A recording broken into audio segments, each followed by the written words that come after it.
അഫ്ഗാനിസ്ഥാൻ മുതൽ സാംബിയ വരെയുള്ള രാജ്യങ്ങൾ ഇറക്കിയ സ്റ്റാമ്പുകൾ ഗാന്ധിജിയുടെ ജീവിതത്തിലെ വിവിധ ഘട്ടങ്ങൾ പ്രതിപാദിക്കുന്നവ. ചേർത്തല സ്വദേശി അരവിന്ദിന്റെ പക്കലുള്ളത് ഇത്തരത്തിലുള്ള 10,000-ഓളം സ്റ്റാമ്പുകൾ.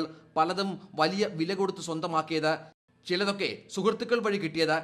ഇവയിൽ ഏറെ പ്രത്യേകതകളുള്ളവ നിരവധി. അന്നത്തെ ഗവർണർ ജനറൽ സി രാജഗോപാലാചാരി അദ്ദേഹത്തിൻ്റെ പേഴ്സണൽ യൂസിന് വേണ്ടിയിട്ട് സർവീസ് എന്നൊരു ഓവർ പ്രിൻ്റ് ഇറക്കിയിട്ടുണ്ടായിരുന്നു ഈ 10 രൂപ സ്റ്റാമ്പിന്. അതായത് 100 ഉള്ളൂ. ഈ 100 ഇപ്പോൾ ലോകത്ത് തന്നെ അവശേഷിക്കുന്ന 3 or 5 ഒക്കെയാണ്.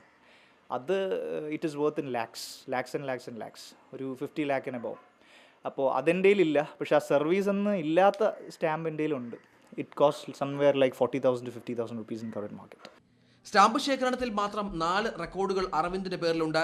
ഏറ്റവും കൂടുതൽ ഗാന്ധി സ്റ്റാമ്പുകളുടെ ശേഖരണത്തിലുള്ള ഏഷ്യ ബുക്ക് ഓഫ് റെക്കോർഡ്സ്, വിവിധ തരത്തിലുള്ള ഗാന്ധി സ്റ്റാമ്പുകൾക്കുള്ള ലിംക ബുക്ക് ഓഫ് റെക്കോർഡ്സ്. ശേഖരിച്ച സ്റ്റാമ്പുകൾ അരവിന്ദ് സംരക്ഷിക്കുന്നതും വലിയ പണം മുടക്കിയാണ്. ഏഷ്യാനെറ്റ് ന്യൂസ്, ആലപ്പുഴ.